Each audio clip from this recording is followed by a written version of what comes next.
Notre talk show en forme de revue de la semaine se poursuit avec notre invité politique Stephen Guilbeault. Bienvenue parmi nous officiellement. Merci, vous êtes député de Laurier-Sainte-Marie, c'est dans la région de Montréal. Vous êtes venu à vélo. Nous sommes dans la circonscription de Laurier-Sainte-Marie. On est dans votre circonscription, absolument. La Maison de Radio-Canada s'y trouve. Vous êtes ministre de l'Environnement et des Changements climatiques depuis 2021. Parlons de la COP29 d'abord, qui a lieu à Bakou. C'est pas terminé, malgré le fait que ça devait se conclure hier. Exact. Bakou, c'est la capitale de l'Azerbaïdjan, dont l'économie dépend fortement des exportations de pétrole et de gaz. Des collègues journalistes disaient d'ailleurs cette semaine que ça sentait le gaz. Oui, j'y étais la semaine dernière et c'est vrai. Quand on se promène en ville, ça sent le gaz. Vous êtes rentré le 14 novembre. Alors, comment expliquer que des réunions dont l'objectif est de contrer les changements climatiques se tiennent dans des villes, l'an dernier, c'était aux Émirats arabes unis, là, par exemple, dans des régions qui dépendent de la production de pétrole? Ben, Est-ce que c'est pas ironique, Stephen? C'est l'ONU qui choisit ces lieux-là. Oui. Et l'ONU se définit toujours comme un lieu neutre pour tous les pays de la planète sur tous les enjeux. Alors, après la Deuxième Guerre mondiale, l'ONU sépare le monde en 5 régions qui sont un peu bizarres là, quand on regarde sur une carte. Donc, nous, on est regroupés avec l'Europe, par exemple. Et ces conférences-là vont de région en région à chaque année. Et là, dépendamment de qui lève la main dans une région donnée, et là, cette fois-ci, c'était l'Azerbaïdjan et dans la région de l'Europe de l'Est, dépendamment de quel pays va lever la main pour dire, nous, on est prêt à accueillir la COP, ça a des implications financières. Ça coûte quand même assez cher, être l'hôte d'une conférence comme ça, et toute la logistique. Souvent, les gens ne se bousculent pas au portillon pour... Alors, généralement, il y a juste un pays par région qui va dire, ben moi, je veux l'accueillir. Et c'est là, donc, c'est ce qui fait qu'on se retrouve dans ces pays-là. C'est la façon dont l'ONU fonctionne, qu'on peut déplorer. Mais ça ne veut pas dire... L'an passé, on était à Dubaï, un autre pays producteur de gaz et de pétrole. Où les intérêts pétroliers sont extrêmement présents, dit-on, dans les COP, là. Oui, mais de plus en plus maintenant, les intérêts des énergies renouvelables, ils s'investissent année après année plus d'argent à l'échelle mondiale. J'étais avec le chef de l'Agence internationale de l'énergie la semaine dernière. On s'est donné, pour la première fois dans l'histoire des négociations à Dubaï l'an passé, un objectif précis en termes de déploiement des énergies renouvelables d'ici 2030, de tripler. Mais là, avec les investissements qui sont déjà annoncés, on est à 2,7 fois. Donc, on n'est pas encore... Et c'est d'ici 2030 qu'on doit tripler. C'est la première fois dans l'histoire des négos qu'on se disait, on se donnait un objectif sur les renouvelables. C'est la première fois dans l'histoire des négos l'an passé à Dubaï qu'on se mettait d'accord. Moi, je participe à ces rencontres-là depuis 30 ans, depuis le tout début. C'est la première fois qu'on disait, il faut réduire notre dépendance au pétrole. Et on a fait ça à Dubaï quand même. Je sais, mais c'est... Comment dire? Tout est lent et la planète brûle, vous le saviez très bien. D'ailleurs, l'enjeu majeur de cette COP29 était de s'entendre sur les sommes à verser aux pays émergents qui souffrent le plus des émissions de gaz à effet de serre, des changements climatiques, pour compenser ces effets de changement climatique. Les pays émergents, ils réclament là, 1 300 milliards de dollars par année. C'est 13 fois plus que ce que les pays comme les États-Unis ou le Canada sont prêts à verser, là. Eux se sont engagés de 100 à 300 milliards de dollars par année d'ici 2035. Résultat des courses, il n'y a pas eu d'entente à l'heure où on se parle. On est en milieu de nuit à Bakou, là, et on ne s'entend toujours pas, Stephen Guilbeault, sur ces sommes que devraient verser des pays comme le Canada aux pays émergents. D'ailleurs, il y a la représentante de la Fondation David Suzuki, Andréane Brazo, qui a parlé à notre collègue Jean-Thomas Léveillé de la presse mercredi. Elle croit que vous devriez vous montrer plus flexible sur les mécanismes de financement destinés aux pays émergents et augmenter votre propre contribution. Qu'est-ce que vous lui répondez? Bien, d'abord que moi, je ne remets pas en question le chiffre de 1 300 milliards qui doit être fourni aux pays en voie de développement pour s'adapter aux impacts des changements climatiques. L'engagement précédent des pays donateurs était de 100 milliards. C'est un engagement qui avait été fait à la conférence à Copenhague en 2009. Et l'engagement était 100 milliards par année entre 2020 et 2025. On est arrivé au chiffre de 100 milliards en 2022, donc 2 années plus tard que prévu. Mais la moyenne de 2020 à 2025, parce qu'on va dépasser le 100 milliards, on l'a dépassé maintenant, sera de 100 milliards par année. Mais c'est clair qu'il n'y a pas suffisamment d'argent dans les coffres des gouvernements pour atteindre le 1 300 milliards. Alors là, on est prêt à tripler ce qu'on avait déjà proposé. Donc, on d'aller passe jusqu'à 600 milliards? Non, de 100 à 300. Oui. Donc, l'engagement précédent, c'était 100 milliards. Oui. On est prêt à aller à 300 milliards. Et la discussion doit être comment on passe de 300 milliards, comment on atteint le 1300 milliards. Je vais vous donner un exemple très concret. La semaine dernière, lorsque j'étais à Bakou, le Canada a annoncé un nouveau fonds qu'on appelle le Fonds Gaïa, où, grâce à 160 millions d'investissements publics, donc d'argent du gouvernement du Canada, on va être capable d'aller chercher 2 milliards de dollars d'investissement à la Banque mondiale, au Fonds monétaire international. Pour assurer votre part, pour assurer notre part. Je devrais parler au nous, là. Bien, pour nous assurer qu'on mobilise les fonds nécessaires Exact. pour aider les pays en voie de développement. Oui. Donc, c'est pas... Le fonds de 2 milliards, c'est pas dire... Le 2 milliards, c'est pas la contribution du Canada. La contribution du Canada dans ce fonds-là, c'est 160 millions. Mais grâce à cet argent public-là, on est capable d'aller chercher de l'argent dans d'institutions privées, par exemple, et des fonds multilatéraux. Et c'est comme ça qu'on va passer de 300 milliards par année à 1300 milliards. On a l'impression que c'est long, que c'est lent. Vous l'avez vu d'ailleurs, il y a une vingtaine d'experts, dont l'ancien secrétaire de l'ONU, Ban Ki-moon, qui ont signé une lettre au cours des derniers jours appelant ouvertement une réforme des COP qui ne servent plus leur objectif, à leur avis. À quoi ça sert, les COP? Stephen Guilbeault, si on n'arrive même pas à une entente pour aider les pays émergents à l'heure où on se parle. Moi, je ne suis pas d'accord, Marie-Louise. Donc, moi, j'étais à la première conférence des partis jeunes militants en 1995 à Berlin. À l'époque, et il y a pas si longtemps que ça, là, les prévisions d'ici 2100 étaient qu'on allait être dans un monde où le réchauffement serait de l'ordre de 4,5, voire presque 5 degrés Celsius. Là, les bouleversements climatiques qu'on voit autour de nous, c'est avec 1 degré Celsius de réchauffement de plus que les choses étaient à l'ère pré-industrielle. 1,5 cette année, si on atteint... ce serait l'année la plus chaude qu'on a jamais vécue, 2024. L'engagement de Paris, de la conférence de Paris, c'est de tenter de limiter le réchauffement à tout au plus 2 degrés Celsius et préférablement autour de 1,5 degrés Celsius. Les dernières estimations, depuis que les pays ont pris leurs engagements de Paris, sont qu'on se dirige vers un monde où les augmentations de température seraient de l'ordre de 2,6 degrés Celsius.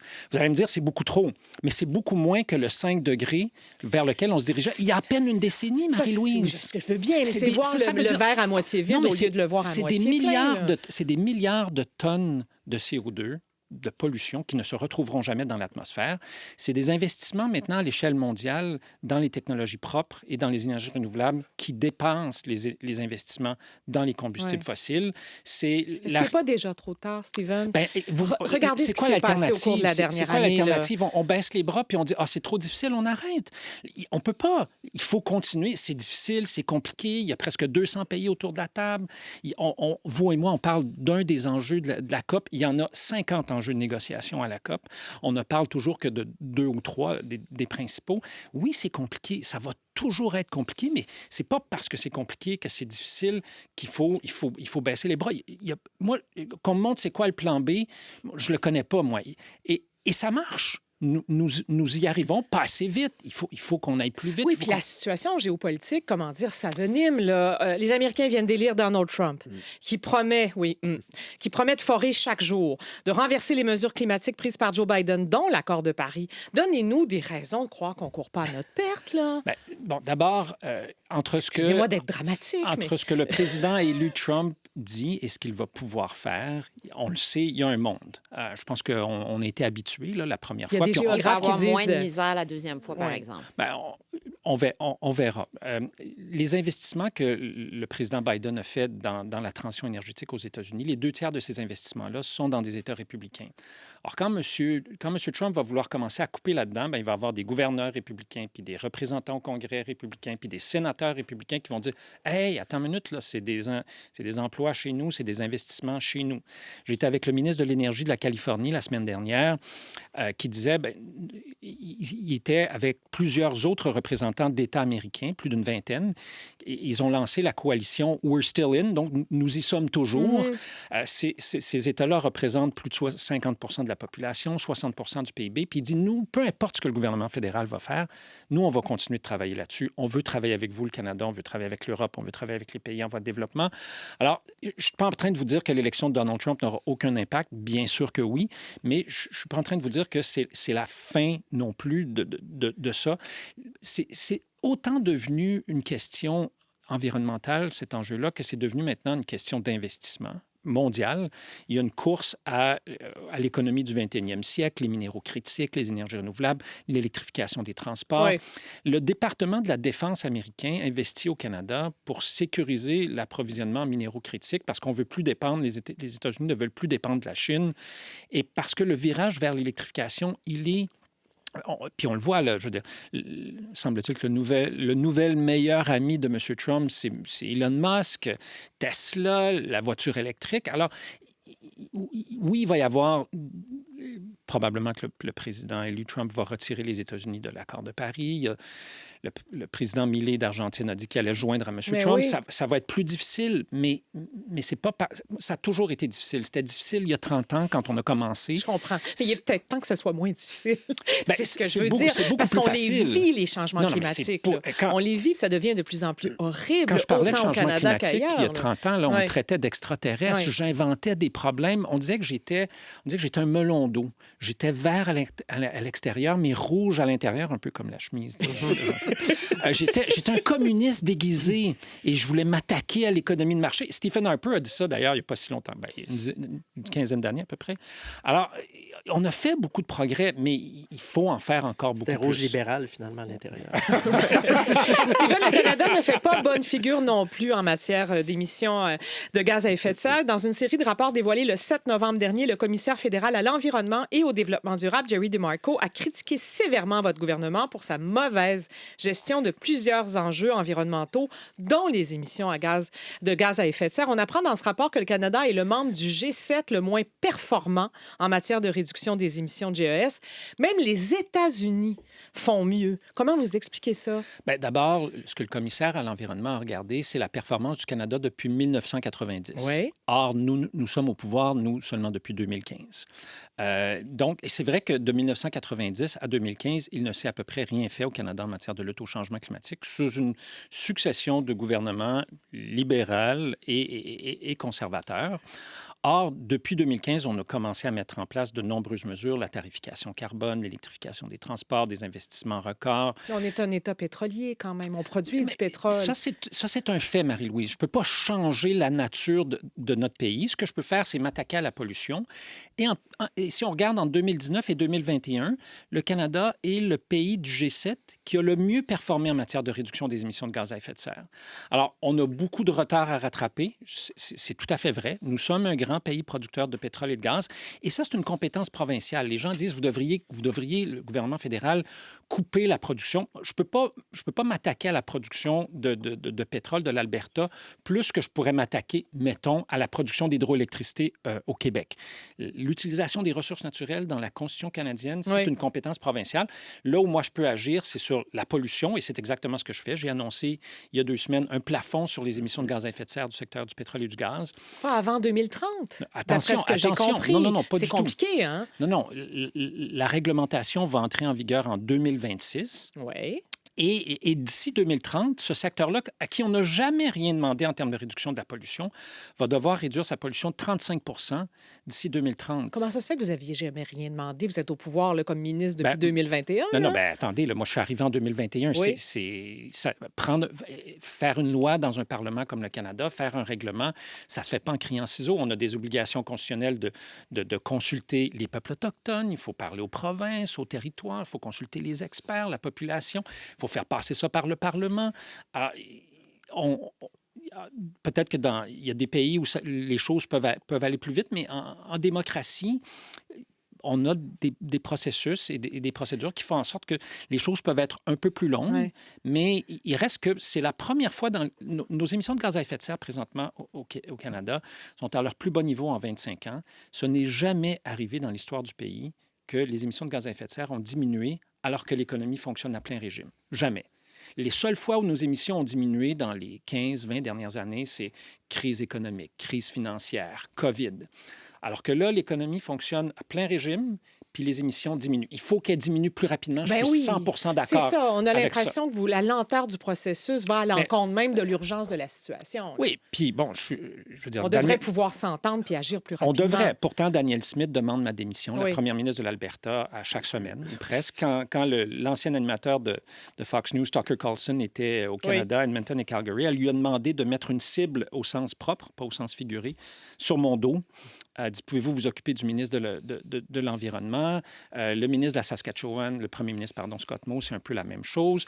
Même le NPD recule sur la tarification carbone, qui est pourtant la meilleure mesure, selon l'ensemble des économistes, des experts, parce que c'est tough. Parce que là, il y a un vent de face, parce qu'il y a les conservateurs. Bon, parlons-en des conservateurs. Hein. D'ailleurs, M. Poilievre fait campagne avec un slogan qui vise à couper la taxe carbone, bien sûr.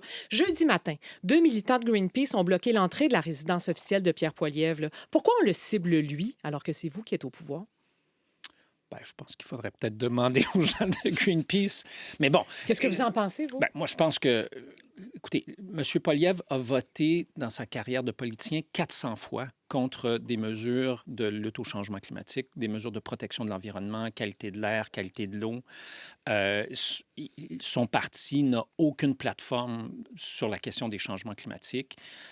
Il n'en parle jamais, si ce n'est que pour critiquer ce qu'on fait, comme la tarification carbone ou d'autres mesures.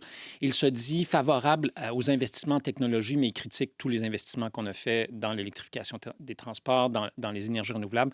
La première ministre de l'Alberta, dont on parlait tout à l'heure, a mis en place un moratoire sur le développement des énergies renouvelables en Alberta, alors que c'est la province au pays où il y avait le plus d'investissements, plus d'emplois créés par objection idéologique. Alors, ça aussi, ça fait hélas partie du débat. Dans un monde idéal, on devrait pouvoir travailler tout le monde ensemble sur ces choses-là. C'est pas ça qui se passe. Puis le gouvernement Trudeau, vous le savez, est dans l'impasse minoritaire depuis les élections de 2019 et de 2021, affaibli par le déchirement spectaculaire de l'entente conclue avec le NPD qui visait, en principe, à maintenir votre cabinet au pouvoir jusqu'en 2025. Résultat, le Bloc québécois et les conservateurs, vous le savez, ont passé l'automne à tenter de renverser le gouvernement. Les travaux sont paralysés par des conservateurs depuis 2 mois. Des sources parlent d'élections en février ou au plus tard au printemps. Vous êtes le premier membre du cabinet de Justin Trudeau qu'on accueille sur ce plateau depuis le début de notre 3e saison. Alors, posons la question franchement. Quand est-ce qu'elles vont avoir lieu, les prochaines élections? Vous savez que c'est angoissant pour beaucoup de gens, ça. D'habitude, elles ont lieu à une date fixe. Mais à cause du fait que le gouvernement Trudeau est minoritaire, affaibli par ce qui se passe au point de vue politique, on ne sait pas quand est-ce qu'elles vont avoir lieu, les élections. Qu'est-ce que vous en pensez, vous? Bien, bien malin celui ou celle qui peut prévoir ou prédire le moment de la prochaine élection. Les observateurs le font allègrement. Là. Écoutez, un gouvernement minoritaire au Canada, puis on en a eu plusieurs, que ce soit sous les libéraux, même à l'époque de Stephen Harper, un gouvernement minoritaire au Canada, ça dure en moyenne 18 mois. Or, nous avons été élus en 2021. Donc, on est en train de battre des records de longévité. Selon toute probabilité, il n'y aura pas d'élection avant le printemps. C'est-à-dire quand ça? C'est mars, avril? Je sais pas, parce que ça dépend pas de nous. Là. On est minoritaire, donc ça dépend des autres partis. Est-ce qu'on est capable de travailler avec le Bloc québécois, avec le NPD pour faire avancer les choses au Parlement? On l'a fait beaucoup au cours des 3 dernières années. Est-ce qu'on va être capable de le faire dans la prochaine année? Moi, je pense que c'est encore possible. Pourquoi le printemps, alors? Ben, en fait, moi, à cause du dépôt du budget? Plusieurs personnes pensent que ça pourrait être le dépôt du budget. Le premier ministre pense qu'on pourrait peut-être se rendre jusqu'en octobre, qui est le moment prévu de l'élection. Justin Trudeau pense qu'on peut se rendre jusqu'en octobre? C'est ce qu'il vous a dit? Oui, puis moi, je suis d'accord avec lui. Je ne suis pas en train de dire que c'est réglé. Je pense que c'est possible qu'il y ait des élections au printemps. C'est aussi possible qu'il y ait des élections à l'automne prochain et qu'on ait presque une année devant nous encore. On verra. Justin Trudeau a annoncé mercredi des mesures perçues comme électoralistes. Là. Enfin, c'est ce que... Je sais pas ce que votre expert maison disait tout à l'heure. Un congé de TPS du 14 décembre au 15 février sur certains items, puis un chèque de 250 $ au printemps. La mesure touche des gens qui gagnent jusqu'à 150 000 $ par année. On gagne quoi à donner aux riches? Stephen Guilbeault. C'est beaucoup d'argent, là. Les gens qui gagnent 150 000 par année, ils sont minoritaires dans un pays comme le Canada. Très minoritaires. Là, au Québec, c'est quoi? C'est 1 qui fait 100 000 de plus par année. Pourquoi on leur donne un chèque à eux aussi? Je pense qu'on a fait beaucoup de choses au cours des dernières années pour essayer d'aider les gens. La pandémie a été difficile. Lorsqu'on est sorti de la pandémie, les taux d'intérêt ont augmenté beaucoup, l'inflation a augmenté beaucoup et ça a frappé les gens les plus pauvres, mais la classe moyenne également très durement. Puis c'est vrai au Canada, c'est vrai aux États-Unis, c'est vrai en Europe, c'est vrai au Japon, c'est vrai à peu près partout sur la planète. On a mis en place plusieurs mesures pour essayer d'aider les gens à faire face à cette augmentation-là du coût de la vie. Certaines des mesures fonctionnent. L'allocation pour enfants, par exemple, a permis de sortir 300 000 enfants de la pauvreté au Canada. Le programme de soins dentaires, il y a 1 million de personnes au Canada qui vont avoir accès à des soins dentaires presque gratuitement. Ça, c'est venu du NPD, d'ailleurs. Bien, c'est une proposition du NPD, mais moi, je n'ai pas vu aucun de mes collègues NPD négocier ça à la pièce avec chacune des ministres de la Santé de toutes les provinces et les territoires. C'est Mark Cullen, le ministre de la Santé du gouvernement, qui a fait ces négociations-là. Alors, mais malgré ces nombreuses mesures-là, c'est encore difficile pour les gens. Là, on voit, les taux d'intérêt, on a eu 3 baisses de taux d'intérêt au Canada, les États-Unis n'en ont eu qu'une. L'inflation a diminué également. C'est encore difficile et on estime qu'il va falloir encore probablement quelques mois avant que le pouvoir d'achat des gens rattrape cette augmentation-là de l'inflation. Pourquoi on va jusqu'à des gens qui font 150 000 par année? Est-ce que ça aurait pu être 100 000? Est-ce que... Je ne sais pas si ça aurait changé. Puis la TPS aussi, c'est à tout le monde. Ça veut dire que ceux qui consomment le plus, donc ceux qui ont le plus de moyens, c'est ceux qui vont le plus en profiter aussi. Mais ça, c'est difficile. Tout ça pour ajouter un déficit, là. Oui, mais le Canada a la situation fiscale la plus enviable de tous les pays de G7. Notre ratio dette-PIB est le meilleur. Selon le Fonds mondial international, la croissance au Canada va être la meilleure des pays de G7. Ça. Non, mais je pense que devant le fait que les gens ont des difficultés, on peut nous reprocher d'essayer... On ne devrait pas nous reprocher d'essayer. On peut nous critiquer pour ce qu'on propose, mais moi, je pense que le gouvernement doit être au service de la population, puis doit être là pour essayer d'aider les gens. Ça sert à quoi de garder cet argent-là dans les coffres de l'État, puis d'avoir un budget équilibré si cette capacité-là d'action du gouvernement n'est pas au service de la population? Je ne sais pas ce qu'on fait là, moi. Plusieurs élus libéraux ont abandonné le navire en vue des prochaines élections. Carla Qualtrough, Philomena Tassi, Dan Vendel, Marie-Claude Bibeau, Pablo Rodriguez, qui est arrivé au Québec pour se présenter comme chef du Parti libéral. Certains observateurs stipulent que si Justin Trudeau reste en poste, qu'il semble avoir l'intention de faire, il va nécessairement perdre les élections, Stephen Guilbeault. Pourquoi vous lui faites encore confiance, vous? D'abord, moi, je pense qu'il y a beaucoup de gens qui disent beaucoup de choses sur son audit de Justin Trudeau qui était fini après l'élection de premier mandat de 2015 à 2019. Il a gagné en 2019. Minoritaire, mais on a gagné pareil. On a gagné en 2021. Au début du dernier mandat, les gens disent « Ah, il n'y a plus le goût, là, on le sent qu'il n'y a plus le goût. » Ah, là, tout à coup, on a une entente avec l'NPD qui nous a permis de continuer pendant 2 ans. Moi, je pense que le premier ministre est là parce qu'il croit, et je suis d'accord avec lui, qu'il demeure la meilleure personne pour nous amener à la prochaine élection. On a vu aux États-Unis, là, beaucoup de gens ont dit « Ah, ben regardez, là, Biden a décidé de se tasser pour faire place à Kamala Harris. » Donald Trump a augmenté sa marge dans 50 des États américains. Il a amélioré sa performance par rapport à la dernière fois, plus que tout autre candidat républicain dans les 20 dernières années. Oui. Alors, cette idée-là... Pierre Poilievre est très en avance dans les sondages, vous le savez, là. Est-ce que c'est surmontable, ça, au cours des prochains mois? Moi, je ne fais pas très longtemps que je suis en politique. Je ne me considère pas comme un expert. Je suis arrivé en 2019. Mais un sondage à 6 mois d'une élection, un sondage à 8 mois d'une élection, quand je fais du porte-à-porte, il n'y a personne qui me dit, moi, la chose que je veux le plus présentement, c'est une élection. Les gens nous disent, qu'est-ce que vous pouvez faire pour nous aider? C'est ça que les gens nous demandent. Alors, on verra. Moi je pense que on peut très bien renverser la tendance. Je ne suis pas en train de vous dire que c'est réglé et que c'est dans la poche. Il va falloir travailler fort. Mais cette idée-là que la prochaine élection est gagnée d'avance pour les conservateurs, moi, j'y crois pas une minute. Stephen Guilbeault, merci énormément d'être avec nous ce soir. Toujours merci un plaisir. Beaucoup.